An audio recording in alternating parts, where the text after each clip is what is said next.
zgraditi več milijonov evrov vreden poslovni center v Krškem. Jure Bračko. Slovenski javnosti bolj kot ne neznana Srečko in Marinka Puntar imata skupaj s sinovoma trenutno vsaj 5 podjetij. Vsem je skupno, do 3 zaposleni, vsi verjetno člani družine, nizki prihodki ali izgube, z izjemo enega dobičkonosnega podjetja. Kdaj in kako točno je začel služiti Puntar, ni jasno. Pred kamero ne želi, sina je razburilo celo snemanje na javnih površinah. Zakaj snemate? Zakaj snemate?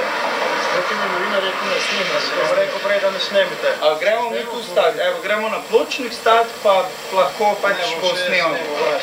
Na sestanku, za katerega se je Puntar odločil naknadno, je pojasnil nekaj malenkosti, a brez konkretnih odgovorov na konkretna vprašanja.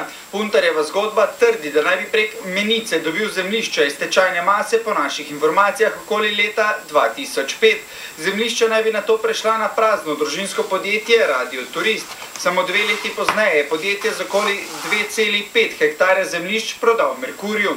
Toda, del Puntarjevih pojasnil zagotovo ne drži. Radio Turist po javno dostopnih evidencah nikoli ni imel v lasti tako velikih sredstev, prav tako nobenih večjih prilivov. Javne evidence razkrivajo, da naj bi Merkur do zemljišč prišel prek podjetja Job Center, ob tem hkrati kupil še speče podjetje Radio Turist. Zato se odpre vprašanje, zakaj je Merkur sploh kupil prazno podjetje Radio Turist.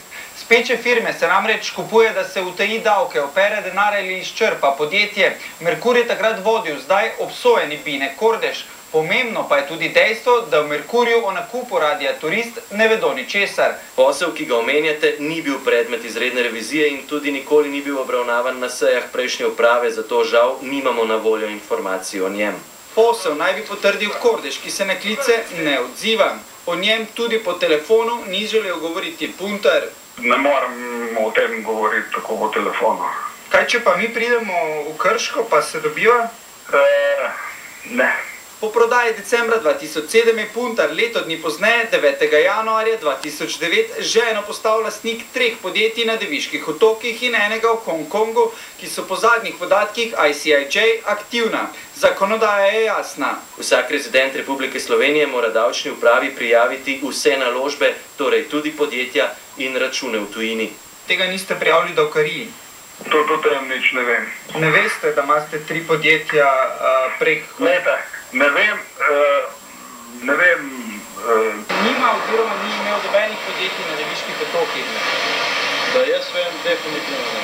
Vi pravite, da niste imeli nobene firme v davčni oazi na Deviških otokih oziroma... Dajte pa vtipn. No, 4 mesece po odprtju podjetij v davčni oazi je začel graditi 4800 kvadratnih metrov velik poslovni center, vrednost več milijonov evrov. Puntar tudi v tej povezavi dogodkov ne želi dati konkretnih odgovorov, nas je pa prek odvetnika obvestil, pozval in opozoril, da ne uporabimo tonskih posnetkov, v katerih Puntar nič ne ve o svojih podjetjih v davčni oazi. Naše banke v 3 mesecih